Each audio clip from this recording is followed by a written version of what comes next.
I think. The rest is history. 100%. If you could break down or give me an executive response to determination, to describe determination to your dream, what would it be? I use an example that motivation is knowing what you want, but also realizing what it takes to get it. So sometimes we are motivated to be the best DJ, to be the best photographer, to be the best events promoter. But do we realize what it takes to get it? We need to put in more work. We need to be different. We need to take time where others are maybe not focusing on that particular market, finding the gap. You know, it's almost like if you do what you've always done, you'll get what you've always gotten type of thing. You constantly have to know, okay, I want this. So to be the best DJ doesn't mean I only play when I get booked. When I'm off, I need to play an hour set where you play for your girlfriend, you play for your parents, whoever, right? Practice doesn't make perfect, but it makes permanent. What I mean by that is a case of you know that you're going to get better over time, but you need to continuously graft. And that's where you will see, okay, my determination will continue growing. I feel like more motivated now. I've just seen someone do well. They're getting an award. They just won a competition. They're getting bookings. Why not me?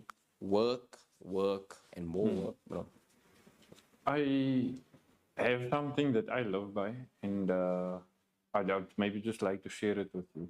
But across last year, I don't know if you ever stumbled across a video that I was putting out for Mondays and Fridays for mental health awareness. You don't get to moan if you don't put in the work. You don't get to moan if you don't put in the work. Definitely. There's a glass half full, half empty view to it, but I think determination also has a lot to do with your character.